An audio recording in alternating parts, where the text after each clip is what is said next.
Good evening and welcome to the January 27th, 2026 regular meeting of the City of Troy Planning Commission. Copies of the agenda for tonight's meeting are available at the entrance to the room, and agendas and minutes of prior meetings are available on the city's website. The meeting is going to be conducted in accordance with the agenda as presented or amended by the Planning Commission. State law establishes planning commissions. This planning commission is comprised of 9 residents appointed to serve our community. Members are appointed by the mayor and confirmed by city council. Other individuals participating in the meeting include representatives of the city's planning department, the city attorney's office, and the city's planning consultant, Carlisle Wortman Associates. If you wish to address the Planning Commission, please come forward to the lectern when recognized and clearly print your name and address on the sign-in sheet. And please begin your remarks by stating your name for the benefit of the commissioners. All remarks are to be addressed to the commission and not to anyone else in the room. If you have a cell phone or other device that could disrupt the meeting, please turn it to silent mode. At this time, I ask our Planning Commission Recording Secretary, Kathy Zarnicki, for the roll call. Mr. Buechner? Mr. Faison? Here. Mr. Fox? Here. Mr. Hudson? Here. Mr. Krent? Here. Mr. Lambert? Here. Ms. Malala-Holly? Here. Ms. Parakis? Here. Mr. Tagle? Here. Quorum present, Madam Chair. Thank you. Next, we have approval of tonight's agenda. So moved. Mr. Fox and Mr. Faison seconds that. Any changes, questions? Okay. We're ready for the roll call.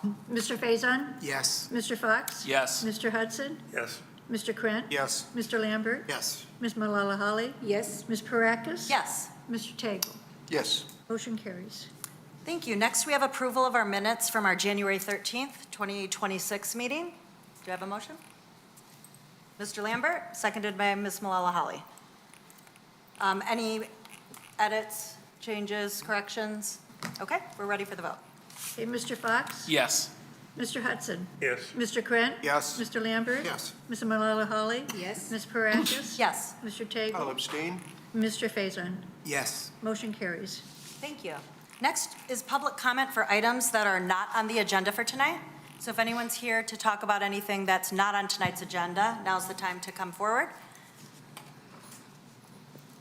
All right, seeing no one, we'll go ahead and move on to our next item, which is the preliminary. Located on the south side of Ring Road. The indoor commercial recreation, the use is considered indoor commercial recreation, which is a permitted use in the IB zoning district. The site has been graded for previous development. I don't believe there's ever been development per se on the site, but it's been prepped for development in the past. We do note that the Barnard Drain runs along the southern edge of the property. From the preliminary site plan, they're not going to be impacting that drain. However, that would be confirmed as part of final engineering if this project does get approved and move forward. We also note that there are no trees in the area of development and no tree removal as part of the application. With regards to site layout, the site layout is in front of you. The site is outlined in red, and the proposed building is that yellow color. Again, noted the building is approximately 15,000 square feet, and approximately half of it is dedicated to the range use, and the other half is for retail sales, classroom, conference, restroom, back office space area, et cetera. We do also note that in conjunction with the building, they're including the construction of a 70 space parking lot. They're doing on-site stormwater management, site landscaping, and site lighting. Furthermore, there is going to be only one single point of access off of Ring Road. This has been reviewed by the city fire department, and they are fine with the single point of access.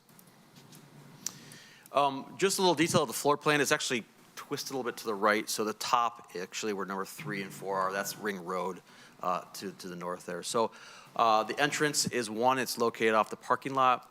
The range is that large box, number 2. There's kind of 3 dedicated portions to the range. It does include a small event space, which the applicant can give you more detail about what that will entail. Number 3 is their retail area. Number 4 is their classroom and training area. And then 5 is the back end. That's all their back office with a loading area directly off of the parking lot. With regards to bulk standard, it meets the IB zoning requirements of setback, height, and lot requirements. We do note it is a 24-foot tall single-story building.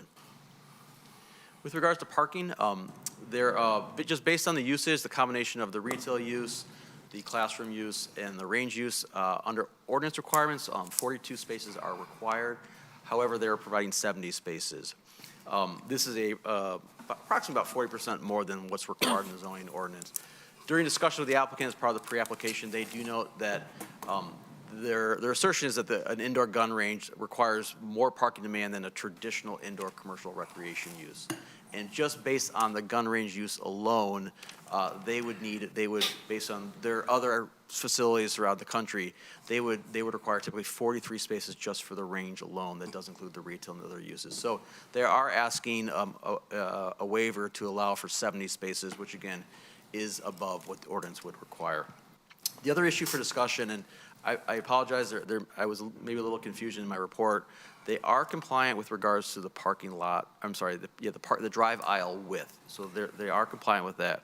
One of the issues that is up for discussion is the parking space length.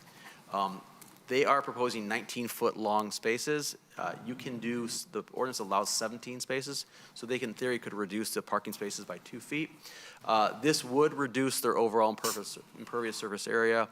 Again, we raised this with the applicant as part of pre-application. They note that many of their customers drive larger cars, and they think that the 19 spaces is what they would need to be sufficient. But it is an option for the Planning Commission to consider.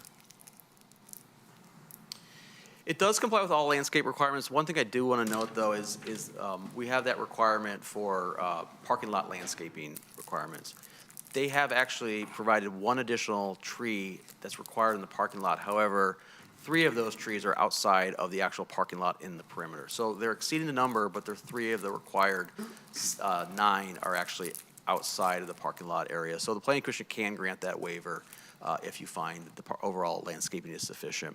We do also note that they have provided a on-site trash enclosure. It's located in the rear of the building. It's kind of pointed to. It's hard to see, but it's pointed to with that arrow. It's going to be screened with a 6-foot tall masonry screen wall. The elevations are in front of you. The top elevation is what you'll see from Ring Road. The material use is a brick and metal siding with the primary color is gray. We do note that the applicant has shown, and I'll show this in a second, some significant rooftop screening. That's because they have a very sophisticated HVAC system. We just want to confirm that the actual mechanicals would be screened from the proposed parapet along Ring Road in the parking lot, and that was not clear from the elevations. The top elevation is the back elevation that's primarily seen by the parking lot, and the bottom elevation is the other side elevation that, again, is adjacent primarily to a building, so it would be much less visible than the other elevations. So rendering of the building. This is looking down from Ring Road in the parking lot to the side of the building. That kind of massive block kind of on the side of the building, that's the primary building entrance and cover. This is looking at the building from the parking lot back end. And again, you see all that screen, or all that mechanical equipment on the roof. It's just a question of that screen from the road. So again, we do ask the Planning Commission to discuss the proposed elevations. This is a site plan. It does not require any special approval other than site plan approval, but there are 3 standards the Planning Commission should consider with regards to the application.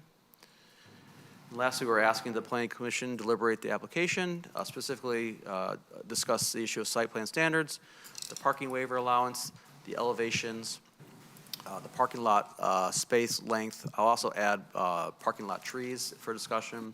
And again, if the Planning Commission does approve preliminary site plan, we suggest that the applicant clarify the screening of the mechanical equipment. Thank you. Could I ask a question? Did you say that fire access has been reviewed for compliance or not yet? It has, yes. Okay. It has been reviewed, and they did provide a fire protection plan that's been also reviewed by the city fire department and is compliant. Okay, okay. Does anyone else have any questions? Mr. Hudson? The nomenclature, uncoiled. Give me an explanation on that if you would. It's the name of the applicant. They can explain it when they, I'm sorry, it's the name of the application, it's the name of the building.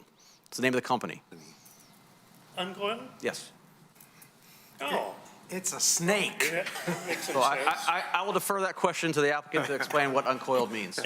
That makes some sense. I just thought there's a designation I'd never heard of before. The applicant has a presentation. They want to talk about their business, their operations, their safety, et cetera. So after we have questions for us, the applicant will explain, Okay. I'm sure. Mr. Faison? And Mr. Carlisle, you mentioned it, but I didn't catch it. How many trees that the ordinance would require in the parking lot or outside the parking So lot? there are 9 trees that are required based on the number of parking spaces. They provided 10. However, there are only 7 of those 10 are actually in the parking lot. Okay, So they're 1 over the required amount, but there's 3 of them that are not in the parking lot. got it. Is that- Okay. Is that clear? Yep, Okay. yep, yep. And just to clarify that point, we're basing it on the number of parking spots that they're providing, not what's required. Nope, it's based on the 70 parking spaces. Now, if the planning commission didn't support the total number of 70, reduced it to whatever that may be, that would reduce the requirement of trees. Okay. And so they may become compliant if you do not approve the parking waiver. Okay. Mr. Lambert, did you have a question? Yeah. I don't know if it matters or not, but the street sign actually says Ring Drive, not Ring Road. Do we need to address that in the resolution, or? You're 100% correct, Mr. Lambert. It doesn't matter at all. Okay. We'll get it right. We'll get it right. Let me look it up. I guess when it comes to the parking waiver, is this a situation where we either are okay with 70 or not? Or can we say like, we're okay with 68, 65? Like, do we have freedom in that regard, or is it You yes certainly, or no? you have the right to approve whatever you think is appropriate. Okay. But the applicant, I think, has provided a compelling case as to why they need more parking, and I think it's up to, the discussion of the planning commission whether you find that a valid reason for that. I mean, there could be discussion about perhaps more trees, more landscape to offset the additional impervious surface, and that's certainly a discussion the planning commission can have with the applicant. Thank you. Okay, if no one else has questions for the planning department, we'll go ahead and invite the applicant to come on up. Thank you. Give me a sec to pull the drawings up. Yep. Yeah, take your time. Go ahead and sign in while you're waiting, and then you can introduce yourself just for the recording secretary.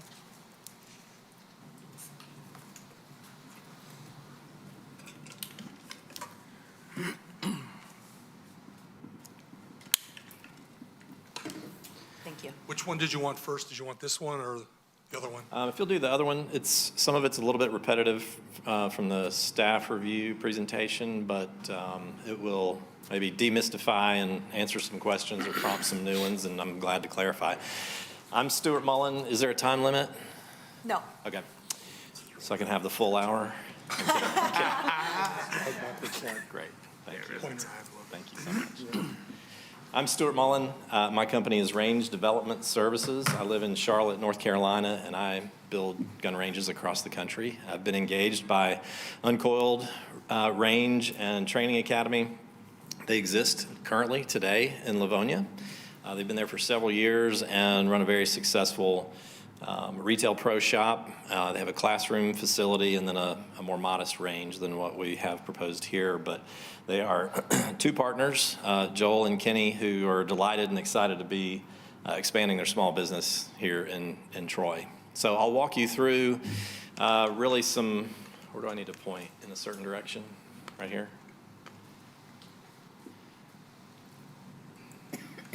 Is the right-hand one correct? Yeah. Oh, he needs to put it in presentation mode? Yeah, that's a PDF. It's a PDF, so I don't know if it'll... Yeah, if you want to say next slide, I'll run it. Okay.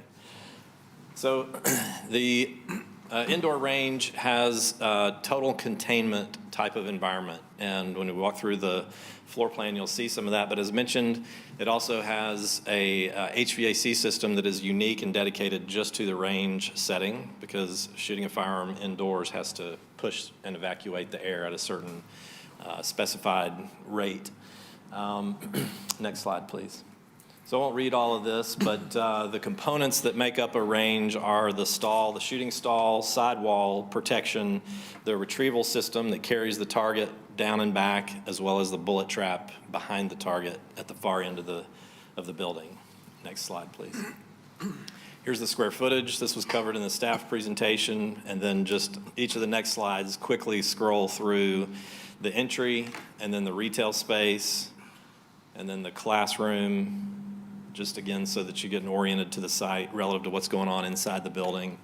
And then a conference space, event space that's directly adjacent to one of the shooting bays. And so we'll have events that are held there, and it's also space for members to just sit down and relax. It'll have a TV and couches and a nice gathering space that, again, they don't currently enjoy in their existing location. There are 3 different bays, if you will. Each bay is a room, and each of those bays has individual lanes. And those 3 boxes that you saw on that last slide have solid masonry walls and a masonry deck above. And then on top of that, we install AR500 steel that provides that total containment environment. Here's an example on the left of the HVAC units. They sit anywhere from 8 to 10 feet tall. They have not yet been designed for this facility. We will either, if permitted, increase our parapet height or have screening material just around those units, depending on how the final layout comes in after we've gone through the design process. On the right is an example of some stall walls. Again, if a round were ever to be shot into the sidewalls, they have steel buried in them, so a round cannot go through. So it creates a safe shooting environment in all respects with that equipment in place. You see some sidewall sound-absorbing material, sound panels. We want shooters to be comfortable and not have to endure that concussive environment when we don't protect the walls in that way. Next slide, please. Here's an example of a finished range down in Georgia that is similar in size, just to give you a sense of kind of the vibe and the quality and caliber of the facility. Next slide, please. It'll have a pro shop, as mentioned earlier. And so the process is for someone who comes to shop and is interested in shooting that they'll go through and watch a safety video on their first visit, sign a waiver form, disclosure statements and so forth, and then they go through a checkout process at the range counter. So we're checking for ammo, determining whether or not they need to or want to rent a firearm that they might try before they buy, sort of program, and then go over the basic rules of firearm safety before they're permitted onto the range. Next slide, please. There's an example of some differently designed stall walls, and even those glass dividers are ballistically rated. Next slide. And this is, to the right is the range and the firing line, and so rounds will go to the right. To the left is kind of the get-ready area, if you will, that has HVAC pushed from behind the shooter out of that ceiling structure and to the firing line. By the time it reaches the firing line, floor to ceiling, laminar flow of air so that it's pushing all of that particulate downrange, and then it's evacuated up above the bullet trap where it's filtered and then recycled and brought back through ductwork back up to the firing line and then pushed back through the system. Next slide. Here's just a close-up. No targets downrange in that picture, but you can see the rails. That doesn't show up, but you see the black rails that carry the target down and back. And so you can set your target at 3, 5, 10, 25 yards to your liking. Next slide, please. On the left is a bullet trap under construction. It has those fins that kind of hold this granulated rubber. The rubber is 2 to 3 feet thick, and believe it or not, fully stops bullets of all calibers. It's a very effective but very simple technology, if you will. Next slide, please. Brass and lead are recyclable materials, and they're seen as a revenue stream. So we take care to make sure that those are managed on a daily basis.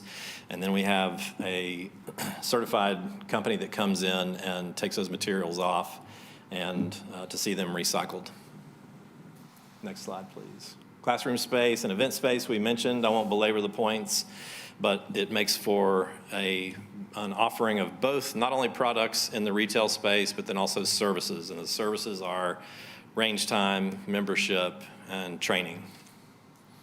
Next slide, please.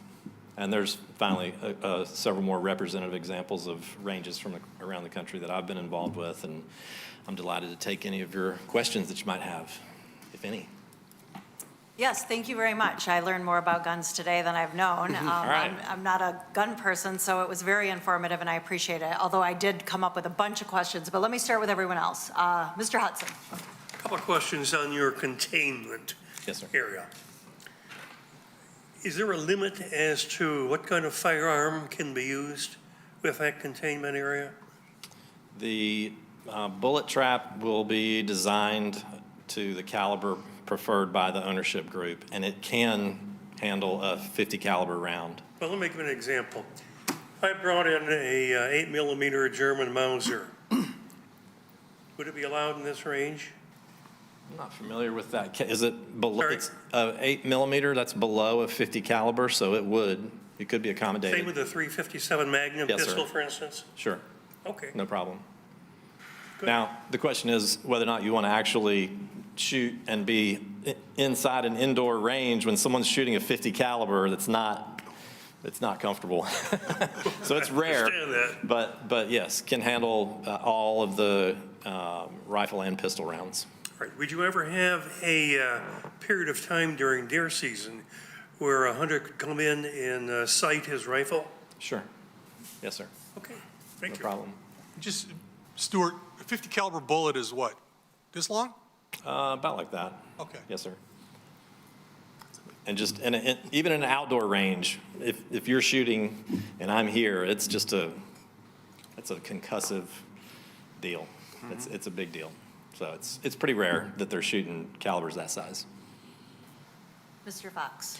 So is the intention that the lion's share of your clientele would be like private individuals, or is the goal to also have like law enforcement come in and use the range? I guess what is your idea in terms of clientele, I suppose? Yeah, primarily oriented towards the citizenry, but absolutely can accommodate law enforcement, both. Typically, law enforcement already has their training facilities, and they like to train kind of on their own in private so others don't see what they're doing and their techniques and so forth. But absolutely, I have several ranges that have contracts with local law enforcement. While we're on this topic, could you explain a little bit about what the membership really entails, what that means? Sure.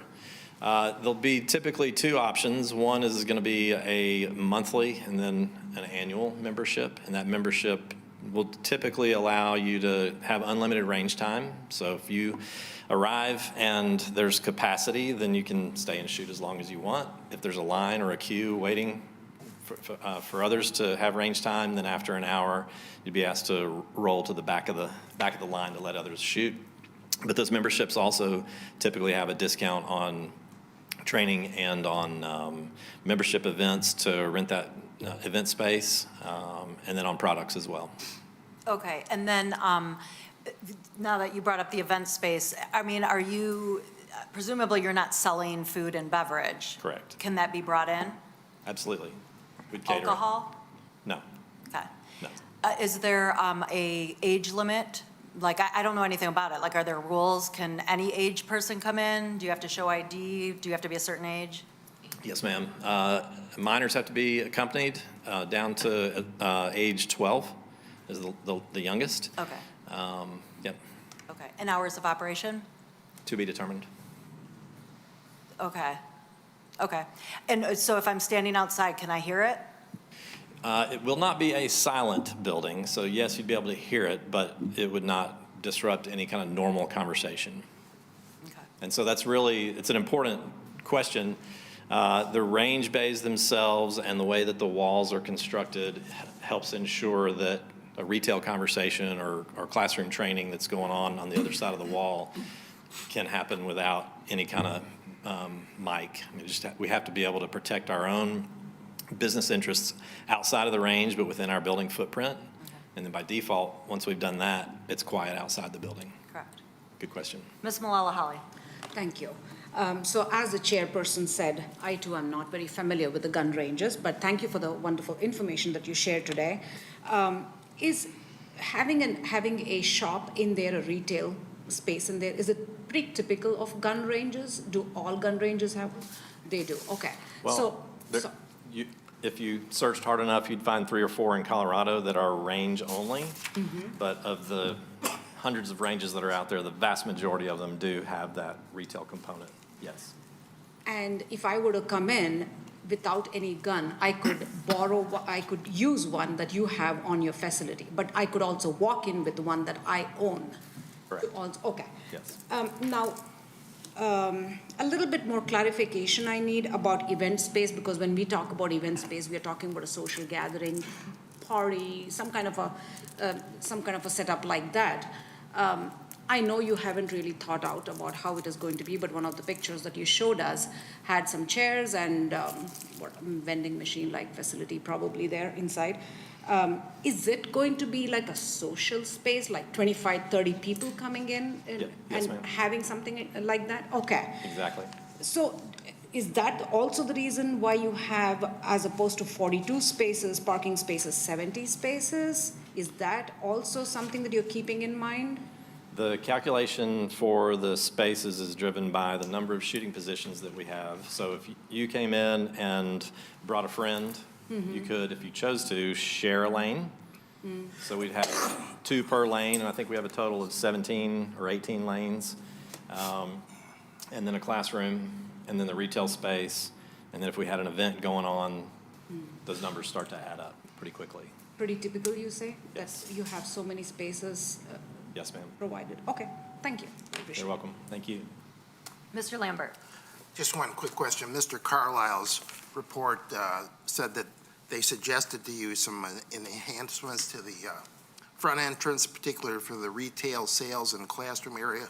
And I guess the response was you didn't want to do that for security purposes. Is that essentially so that the wrong kind of people don't have access to your what you're trying to sell in there?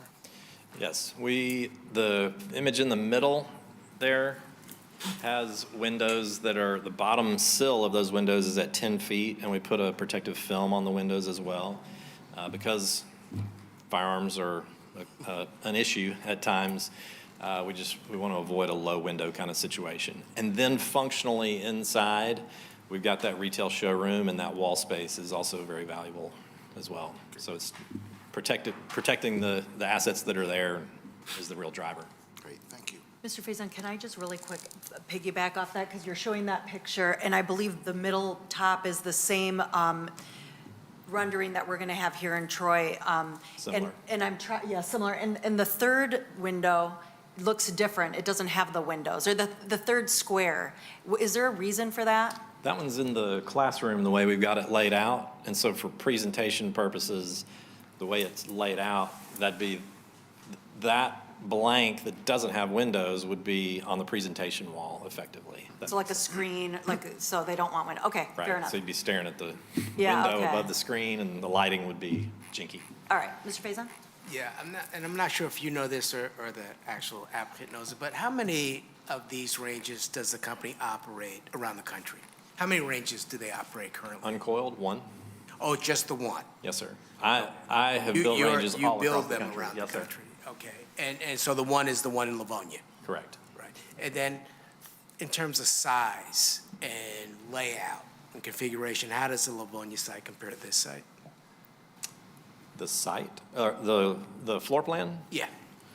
Well, it works, but it's inferior. It doesn't have all of the features that we've reviewed here this evening, namely the event space, and it's 1 bay instead of 3, and it's only 8 lanes. So it's not as good. Okay. It was a building that was renovated several years ago from a different use into the gun range, and so it wasn't purpose-built. This is purpose-built. Okay, all right. Thank you. Yes, sir.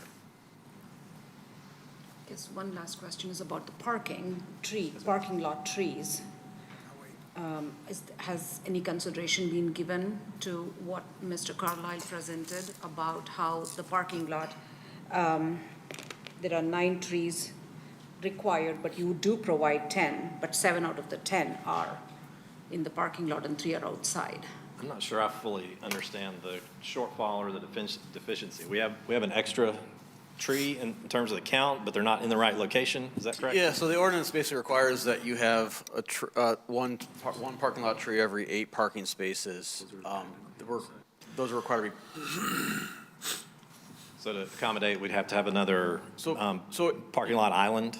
So planning commission could waive that and say applying or agreeing to the waiver, or they could require you to put 2 of the trees that you have on the outside of the perimeter into the interior of the parking lot, which may require additional island.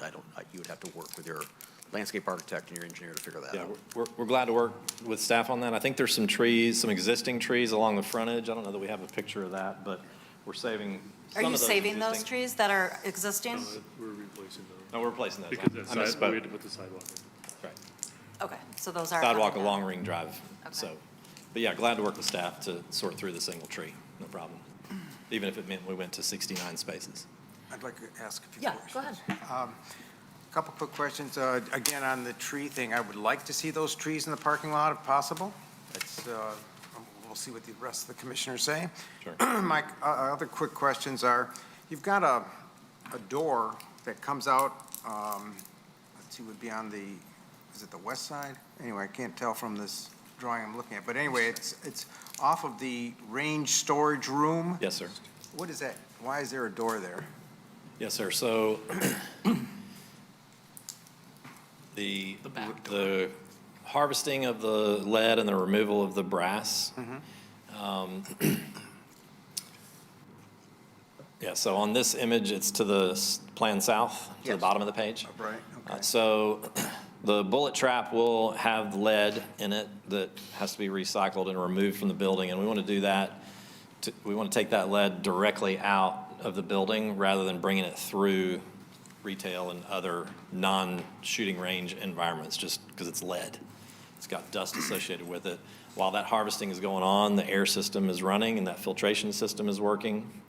So it's a quick and easy exit point for those materials. I'm wondering why that door or that location of that kind of storage isn't someplace near your parking lot? Because they got to walk around the building then to get to their vehicle? It's the straightest shot out of the building. Even if we did go towards the parking lot, we'd be going through one of those non-range No, areas. I understand that, but I'm just saying, you know, lead's heavy. Sure. They can It have is. obviously like a hand truck, you know, to wheel it around to get it. It's just, okay, that's the best you can do for that. Yeah, we want, About the right side. Aren't we talking about the overhead door that's in the upper right-hand corner? Isn't that where the? No, it's this lower, it says, Well, if they're trapping the bullets down at the, which would be the south end of the building, I would think, wouldn't you want to take them out? yeah, through The that, storage room? yeah. yes, The sir. upper So right-hand, up in the upper right-hand corner, which is the east side, southeast corner. That's what I was getting to. Thank you. yeah, so that top right space is retail product storage, and so it's clean. The range storage space, that smaller one, will have targets and then brass that's already been picked up from days prior in it, the one on the bottom of the page. And the way that the range is designed, those boxes, if you will, and the rubber trap that sits to the right-hand side there's no way out of that space. You have to come back up to the firing line at least, and then from there, it's either back through retail or back of house, and we're trying to just get out of the building with So you it. have to come back up through the firing line. Yes, sir. But that's why you end up there instead of the other way. Okay. Yes. Well, just help It would be way better for the recycler if they just right out the door and, Yeah. so. Okay, I just wondered why. Yes, sir. Good Next question. question is regarding parking. You've got, I like the 19-footers because you got a lot of pickup trucks. Right. They're More long. trucks than Mini Coopers, I think, Right, oh, yeah. for our demographic. But the width, like at Meyer Shopping, food store Yes, near sir. us, their widths are 11 feet, mainly Oh. to accommodate shopping carts. Sure. But you've got big vehicles. You're going to have a lot of, you know, Suburbans and other GM giant vehicles, and their doors are big. And I'm just thinking 9.5 feet's pretty tight. It's worked for us in other locations, and typically, if somebody's got a firearm with them and their range bag and their gear, it's typically in the trunk or in the back of their vehicle. Okay, I'm just saying, it's just, I enjoy shopping at that place because I can easily open my doors fully without banging the car next to me. Yes, sir. But that's my own, that's all I got right now. Mr. Tagle? Just want to make sure that we're all clear about the size of vehicle and the size of space that could go along the east property line. The idea of shortening the asphalt to 17 feet there's still 2 foot of overhang of the car, so it doesn't reduce the size of the car that can park there.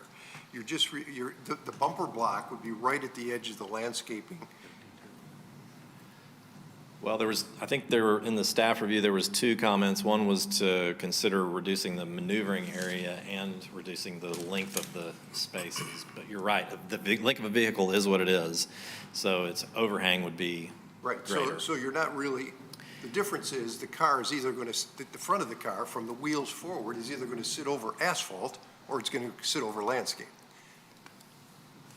You see what I'm saying? I mean, I think with a curb or curb stops, it'll. The other slide showed it in the last slide. He's saying the other The file. other file. Oh, the other file. Yeah. I'm sorry. And then go to the last slide. And I think a part of that length This one, also go to the last slide. better accommodates maneuvering into that space if it's longer. Sure. Mark Showers, Spire Design Group. So to that comment, we looked at this. So this would be your crew cab, F-150, Ram, F-250, 2500. The bottom image is as it's drawn, with the 19-foot space, with the 2-foot overhang, leaves you the 25-foot drive lane. Now, if we reduce to 17 feet, that's the upper image. So the blue lines are showing where that curb line is moving in, the 2 feet on each side. Now, bumper to bumper, we're 21 feet, which now a fire truck will not be able to navigate the turn radiuses in there at that width. So it becomes a life safety issue, reducing that. so the 20-foot 10 dimension, you're calling that 21 feet. It's essentially 21 feet. So if the car didn't move, but you pulled the landscaping closer to the wheels, that still leaves you the same 21 feet for the vehicle. Is that correct? Well, I'm showing a 2-foot overhang right now. I accounted for that. Those spots are 19 foot deep, so if you're 21 feet, your back of your bumper's at the end of the striping at the 19 foot, which would leave you the 25-foot drive lane that we have drawn currently. Mr. Savana? I just want to make sure we're on the same page. So we encourage 17-foot lengths whenever possible. So the standard for the city is a minimum of 24-foot drive aisle width. They're showing 25.3. But the minimum is 24. So you have 24, and then you have a 19-foot space.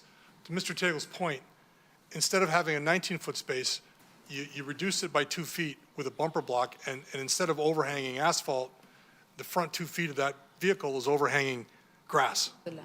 So it reduces the amount, it doesn't reduce the drive aisle width, it only reduces the parking stall width by 2 feet, and if it's a double loaded aisle, it's by 4 feet. So that reduces impervious pavement by, every little bit helps. But the vehicle's 21 feet long, so if you're assuming a bumper block or whatever and a 2-foot overhang, at least 19 feet. So if your spot's 17 feet, you're pushing the drive lane 2 feet. And I'm not arguing with you, we're Yeah. just having a conversation here. Right. I'm just, What vehicles are 21 feet long? like an F-250, a 2500 crew cab, short bed. That's not even counting a long bed. Add 2 more feet onto that for a long bed. You get a concrete contractor in there or something like that. So there's still, again, I'm not trying to belabor the point here, but, so the 17-foot reduction is allowed if a space is overhanging a 7-foot wide sidewalk, it can overhang by 2 feet because you still have a 5-foot sidewalk. So that's where we allow it. Or also if it overhangs open space that's at least 2 feet wide, we allow it there. But if it's interior, so if it's space to space, they still have to be 19 feet. But I guess to your point, if you're saying I guess I've never had this discussion before where we've talked about a significant amount of customers driving lengthier vehicles that exceed our parking stall length of 19 feet. Right. I think normally, because like when you're looking at Myers and you're in the open parking field, they can creep forward a little bit and overhang in the spot in front of them, right? Mm-hmm. Here we're curb to curb, so they're locked in. They can't cheat their vehicle forward any without driving up on the curb.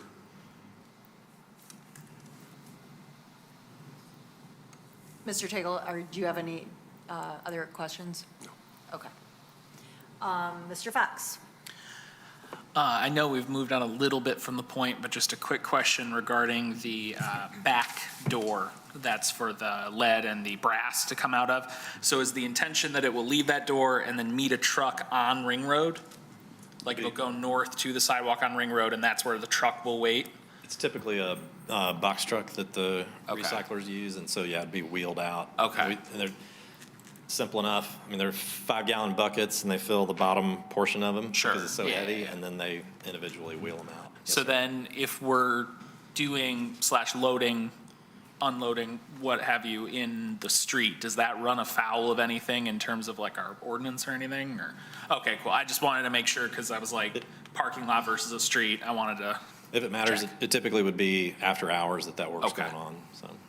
So do you guys have like a projected what you typically do hours wise? I know you haven't determined the exact hours for this location. Yeah, but- typically, I'm not even sure what the hours are in Livonia, but typically it's, 10 a.m. to as late as 8 in the evening. Okay. But nothing, like if we had a law enforcement contract and they wanted to train at night, then Sure. we'd have to Sure. do a couple of things to accommodate that, but.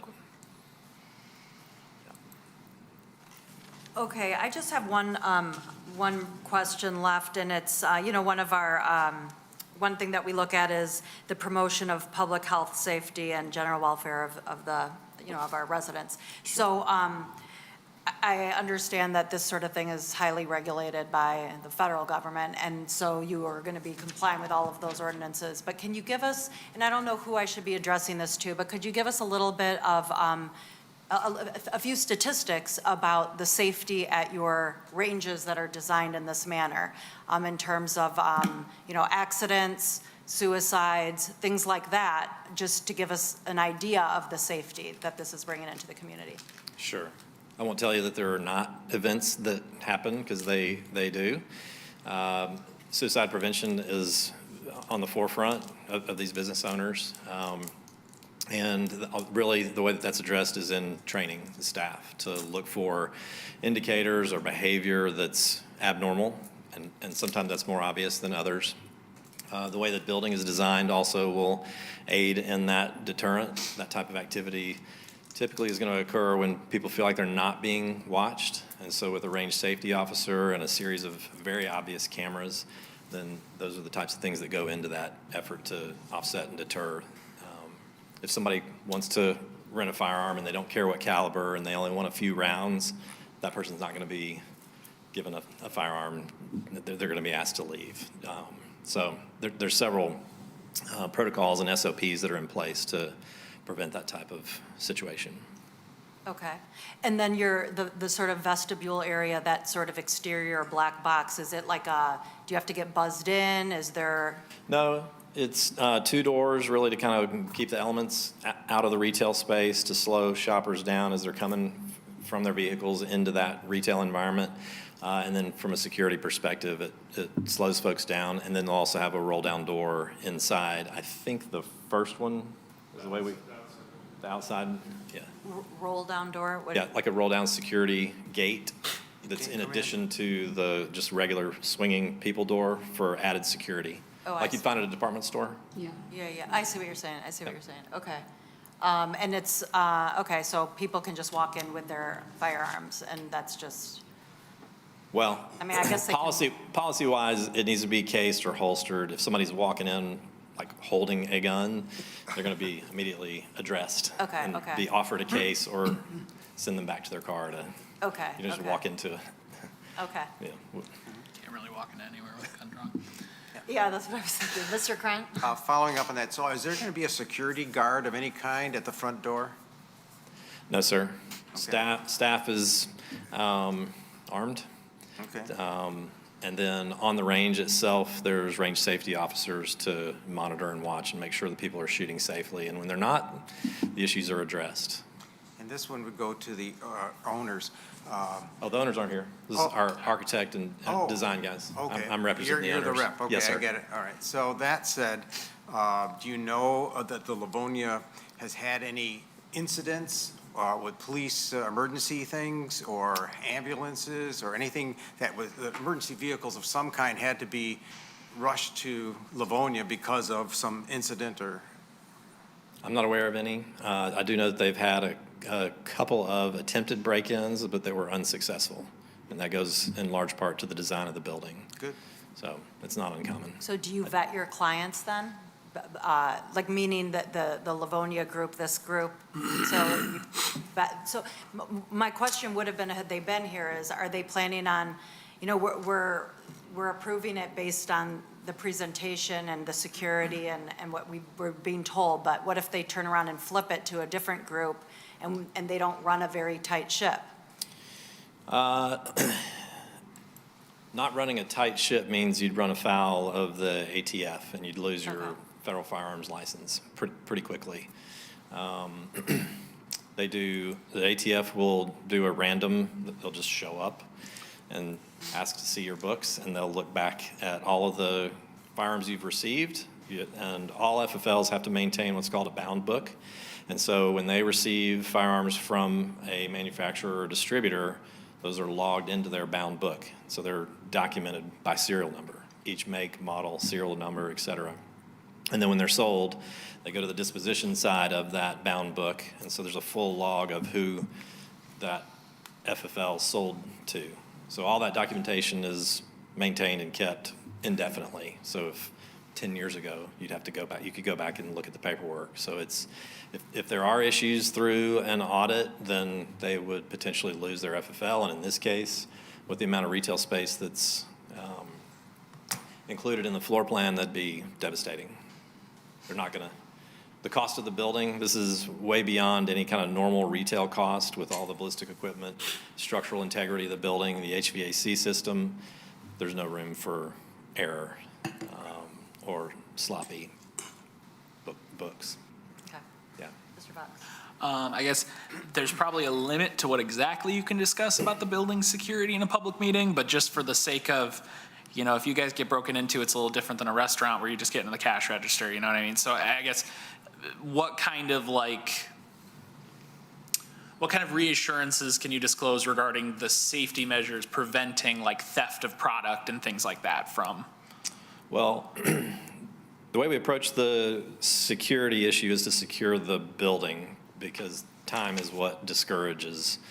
So the methodologies are going to be fairly obvious. I don't have a problem telling you in a public setting that bollards at doors and entrances, so the security gate that I mentioned, all the windows are going to have security film on them, so you can't just throw an object or hit them with a hammer or a sledgehammer.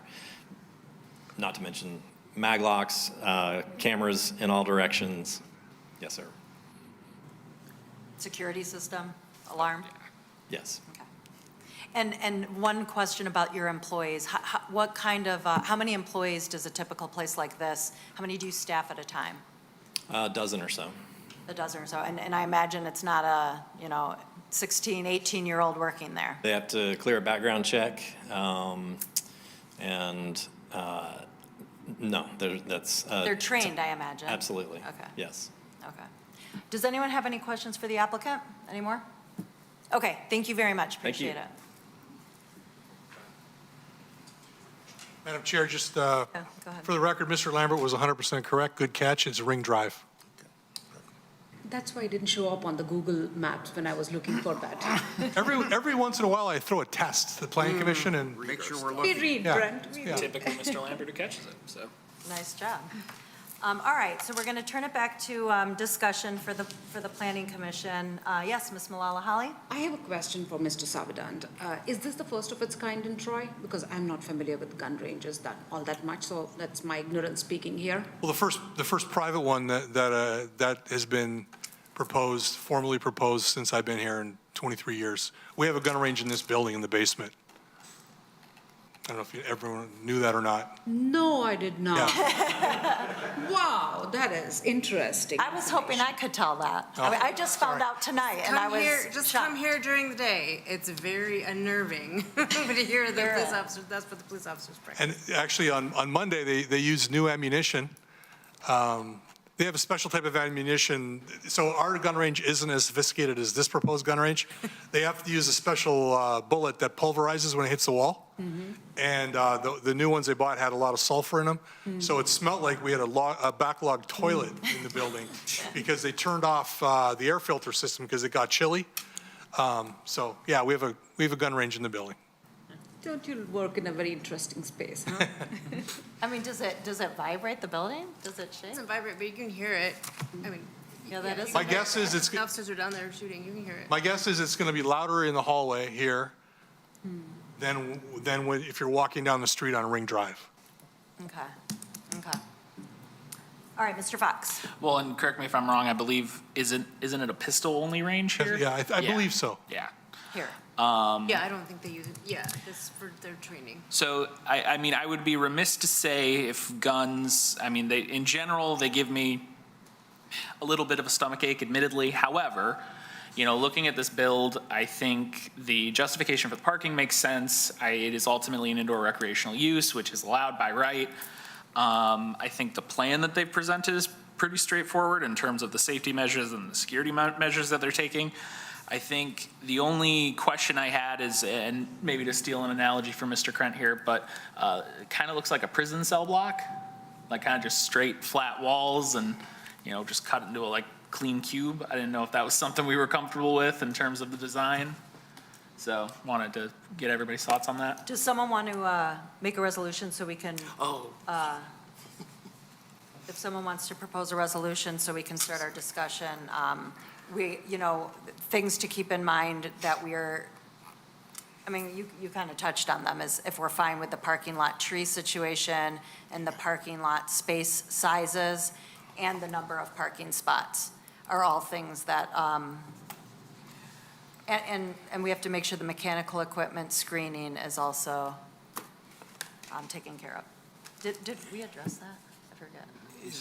He said it's going to be done. Okay, administratively done. maybe. Okay. Oh, for resolution? Hang on, I'm not to that page yet. I didn't call on you. I'm just looking at You you. just give me the glare. It's page 11, if that helps. Yes, page Okay, I'm almost there, yeah, okay. All right, make it a little bigger so I can read it, and,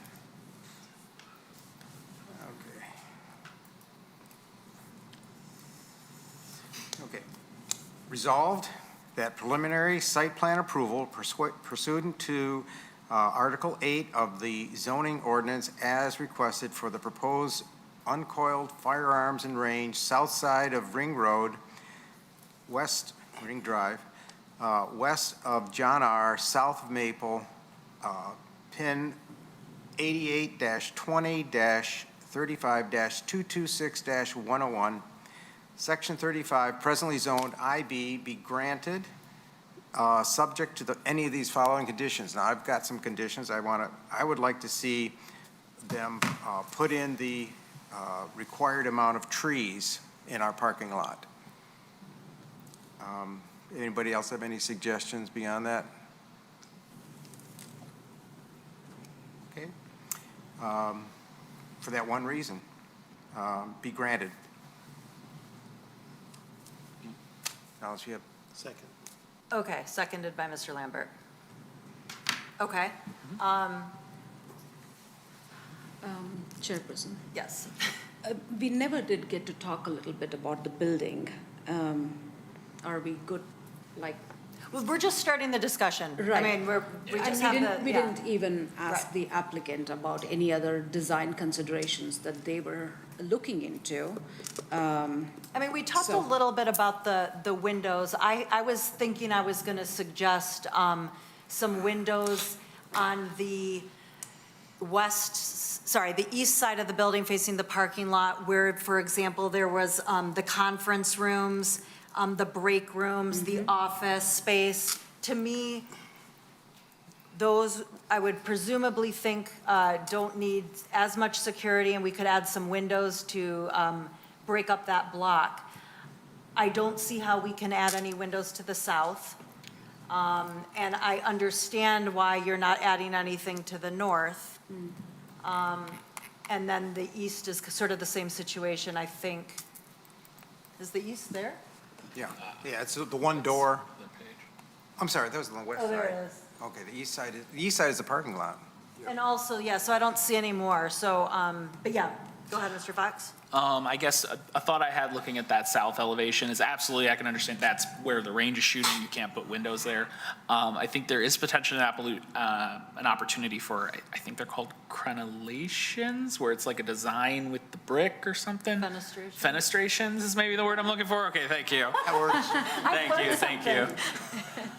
But yeah, maybe there's an opportunity for like fenestrations, or I know we've had applicants come in where, you know, they don't necessarily use windows to vary up the facade, but they use like different textures and different, you know, things such as that. Does Mr. Tagle want to weigh in on that? Yeah, I think based on the use of this building, the need for security and the appearance of a secure building, that it's just not an invitation for someone that thinks they might be able to enter the premises. I also want to comment on the setting. I mean, if you look at the buildings on this street, this is far and above going to be the nicest building on that street. Yep. So I'm not so concerned adding more windows or fenestration on the east elevation. I think they're trying to do some things on the front elevation with some brick detailing and things like that. So I don't really have a concern with how the building looks. I think they've tried to enhance the visual, the corner, which is going to be, you know, that vertical element that's raised above the roof line, the box for the vestibule. Could So you put page 32 up, Mr. Savidan, while he's talking, because he's referencing some of those? There, yeah, right Yeah. there, okay. Yeah, I think for the most part, you know, the other thing, and again, I understand the windows not only, could be an attractive element from the outside, but they're also bringing in natural light inside the building. That's a component. But the reality of it is, I think in the setting that it's at, I'm not really, I don't really have a problem with the way it is today without any additional, adding any additional windows. Okay, I appreciate that. I agree. Okay, Mr. Faison. Yeah, I was going to say the same thing. I agree with Mr. Tagle's comment about the setting and the surrounding buildings, and also the fact that it's off the main road, right? So you don't really see it from John R. So it's almost in what I would call an industrial park. So I think it's fine the way it is. Okay. Mr. Fox. Yeah, you know what, Mr. Tagle, your comment's very convincing, and actually, I really appreciate the point you brought up where it looks like a secure building. I mean, like I said, it looks like a prison block. Prison block's pretty secure, so I appreciate the point you made. I too am comfortable with the look of the building. I like the black and the offset. I think that what's there is good. And, I mean, I don't want to say good enough. I think it's an attractive building. So the other thing that we should talk about is they're overparked by number. So are we comfortable, like my opinion on it is they know their business, so I don't want to, you know, just arbitrarily cut down the parking if they believe that that's what they need. I don't think they'd want to be overparked, so that's how I feel about it. Fine.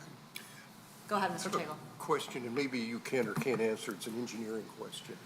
They're going to store stormwater in pipes under the parking lot, and I'm sure, well, is there going to be a restrictor as far as the rate of flow off of that site, so it's really not going to overburden the system? Because really what we're talking about is more impervious area, you've got more stormwater to manage. So not an engineer, I say it every meeting, not an engineer, but pipe storage is one of the things that's permitted, and there will be restrictors so that it doesn't all rush into the drain all at once.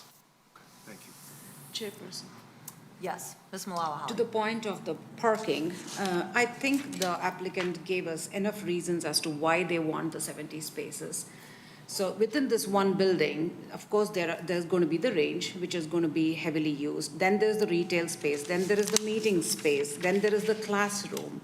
So they have a lot of variety of things happening within this building, which I'm comfortable granting them or granting this extra space that they need as opposed to 42 that is required per our ordinance. Yeah, they're overparked by 28 spaces. The 17 is the number of feet, and they're asking for 19 feet. So that's the next thing. Are we comfortable with that? Yes. Okay. Sure. I was looking up, sorry. I speak out of turn. Yeah, no, go I'm ahead, sorry. go ahead. I was looking up because I'm not familiar with the length of a F-250 or an F-150. I'm not, Ram truck or Ram 1500, I'm not familiar with the length, but I was looking at it and they go well beyond 20 feet in some cases. Again, depending on whether it's a crew cab, all those size, the bed size, everything. So I don't know, if they feel that their customer base is usually coming in with those kind of trucks, and as he said, with some equipment or range bags or whatever, then I don't know. As you mentioned, Chairperson, they know their business very well, and if that's what they know the customer base very well, then I guess they're right in thinking about it. Okay. So my understanding is that we have a resolution that asks them to add the trees into the parking lot. And because the site plan as presented is 19 feet and is over parked, we don't need to do anything with the resolution. We just approve or deny it as written. Okay, any other discussion before we go to the vote?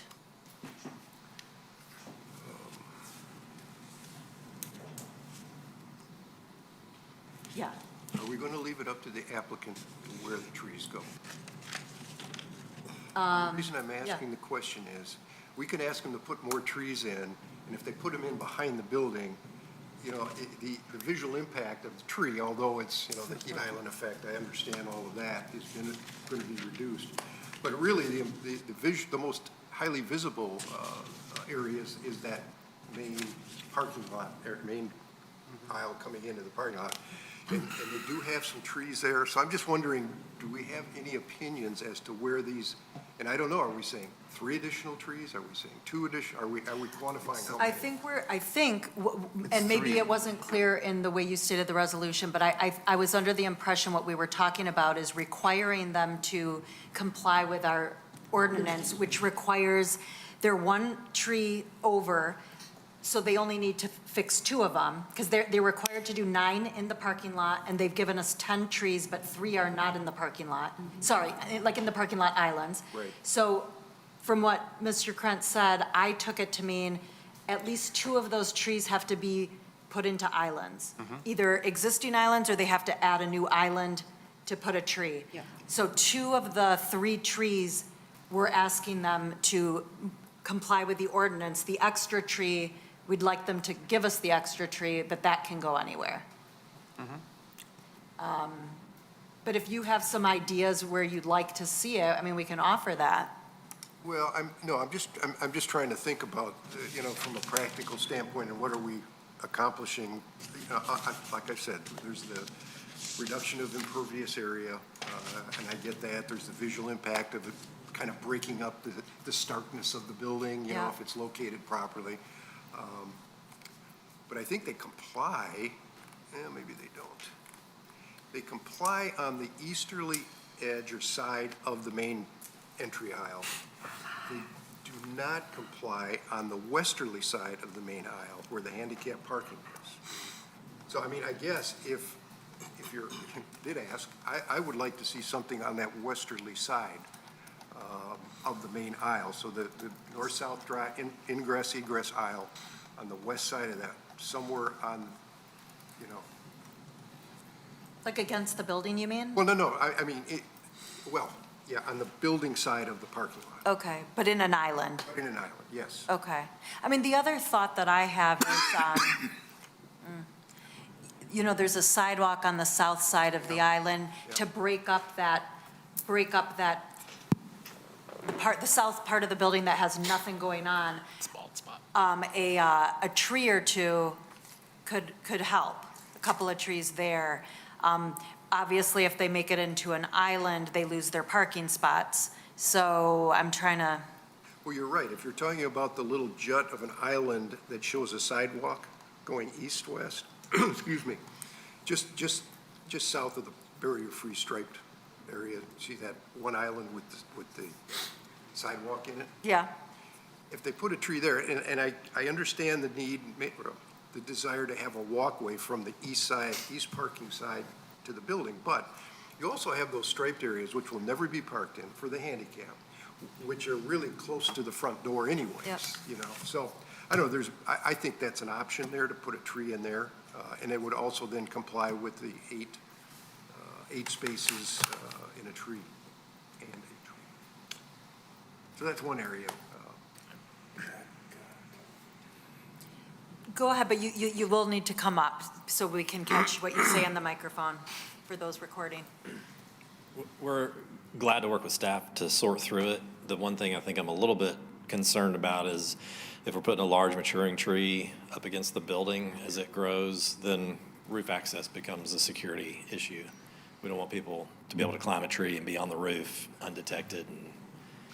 I think we're talking, and I can't tell by the scale here, but I've got to believe if that sidewalk is 8 feet, We may be able to fit one in that. it's got to be 20 feet, or maybe 30 feet, that tree would be from the facade of the building or the face of the building, so, yeah. Well, my sense is we'll work through it to get the required number of trees. I see no problem with that. And if we don't, and we can't get staff approval, we'll come back here and discuss it more. Okay. I mean, there are those like columnar trees, I forget what they're called, sweet gums or I'm saying it wrong. But anyway, trees that, and they don't, well, they do. There's grow large tall. deciduous, there's ornamental deciduous that don't. Yeah, there's arborvitae, but yeah, okay. So I think based on this discussion, I feel pretty comfortable that the planning department, can have the conversation with the applicant and What I- fulfill the resolution Yeah, based on. what I'm hearing is at least one of the trees should be on the western side of the drive aisle in front of the building in an appropriate location. Okay. Okay. Does anyone, okay, so, I'm sorry, where are we at? I was about to ask if we're ready for the vote. So, going once, going twice? All right, and everyone's clear on the resolution at hand? Okay, we're ready for the roll call. Okay. Mr. Hudson? Yes. Mr. Krantz? Yes. Mr. Lambert? Yes. Ms. Malala? Yes. Ms. Parakis? Yes. Mr. Tagle? Yes. Mr. Faison? Yes. Mr. Fox? Yes. Motion carries. Thank you. Thank you very much for being here tonight. Yep. Okay, so moving on to other business. We're going to open it up for public comment for items that are on the agenda. If anyone's here to talk about something that we've already discussed that was on the agenda, please come forward. Okay, seeing no one, we are going to turn it to Planning Commission comment, and I'm going to start with Ms. Malala Holly. Oh, great, thank you. Well, what do I say? I started here when I started on the Planning Commission, and I'm back here, no complaints. But I do want to thank Ms. Zarnecki for one of the comments that she has captured in the minutes of the last meeting, where she says, Ms. Malala Hali said, this is the chicest building in the city of Troy. So thank you for that. Nice. All right, Mr. Hudson? Nothing, thank you. Mr. Faison? Nothing from me. Mr. Lambert? Mr. Fox? So I guess I had a quick question for staff following the meeting we had ahead of this. Just, I know this was ultimately classified as indoor recreational, just by virtue of the fact that guns are ultimately a topic that a lot of people have a lot of mixed emotions about one way or the other. Is it worth potentially getting this in as like a regulated use instead of just classing it as like indoor recreational, have a specific, this is indoor shooting, indoor, et cetera? I don't know if it's worth it in your opinion. It's just a thought that came up, is like it's kind of gray at the moment. Yeah, I'm not a gun guy, but I can't let my personal beliefs kind of cloud this, just like yourself. course. But there are checks and balances. This is one step in the process. This is going to be thoroughly vetted by the ATF, which was addressed by the applicant. I mean, I think it seems to me that there's enough checks and balances here to make sure that this is going to be a well-run, first-rate setup here. Sure. It's going to be safe. So I think there's enough here. That's only my opinion.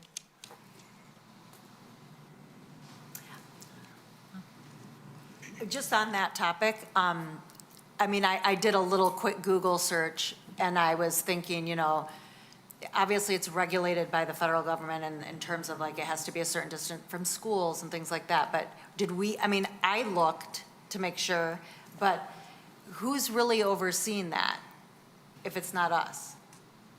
Like, I The didn't Bureau of see- Alcohol, Tobacco, and Firearms. Okay. Okay. All right. Nothing? Mr. Chief? Nothing, thank you. The National Planning Conference 2026, NPC 2026, is in the city of Detroit. Oh, wow. First time there since the 80s, April 25th through the 28th. It's a Saturday through a Tuesday. It's at Huntington Place Convention Center. There's enough money in the budget for one planning commission member to go. So we don't have to decide which one. We could do Hunger Games, like arm wrestling, or, you know. I would have thought that there'd be enough money in the budget for everyone to go, given that it's in Detroit. Well, it's 800, it's 800 and some bucks a person. To register? Yes. Yes, and we've already sent 3 planning commissioners to Kalamazoo, which with numerous nights in hotels and transportation and whatnot, so budget gets gobbled up pretty quick. So is there anyone who's interested? Is this different than what happens in October? This is the national conference. It's the national one. This is going to be over 5,000 planners from all over the country in Detroit in April. Beautiful weather in April. So it might be balmy, and there might be a foot of snow on the ground, who knows? But no commitment to anything, but is there any interest in any of the members? I would be interested, but going? I was about to nominate Well, no, we're Commissioner not going to do Trent. that. I want to see, first of all, we'll come up with a fair way to make a determination, but is there more than one person? Mr. Krant, you I would raise your like to hand. go, but if I'd like to check my calendar as well, but I yeah, mean, you could go. So here's what I'll do. I don't, It's on your radar now. Yeah. I'll email everybody with more details. Yeah. And then email me back as to whether you're interested or not, and we'll come up with a way to figure out who goes. Fair? I think you deserve it, though, Well, because you're more on top of these things, but yeah, let's check, we'll I'll talk. send an email out. Yeah, and there might be others too. Mr. Hudson? A question, Brent, if we've got money for one person to attend this conference, is that the registration fee, or does that cover hotel and meals? I'm thinking that $800 to register is crazy, but nevertheless, some of us might want to be just day trippers down there. So it's $800 for day tripping. That doesn't count hotels, that doesn't count meals. That's $800 to The sign. entrance fee, huh? That's to get your foot in the door. I don't think they're offering us hotels or meals. And they're not, I'm not staying, I'm going to be commuting to the conference. Yeah. Because it's, Yeah. just a reminder, the border is at 8 Mile, we're on 16 Mile, it's not that far, so I'm going to be yeah. driving every day. And about 3 months' worth of our paychecks might cover our parking. Yeah. But the city will cover all the costs, but there's not that much money left, because again, 3 members went to Kalamazoo, and Okay.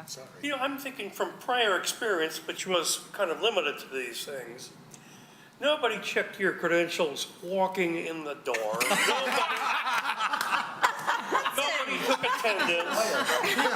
We're on the record, Mr. Hudson. I was going to say, I feel like someone should advise this is a public meeting.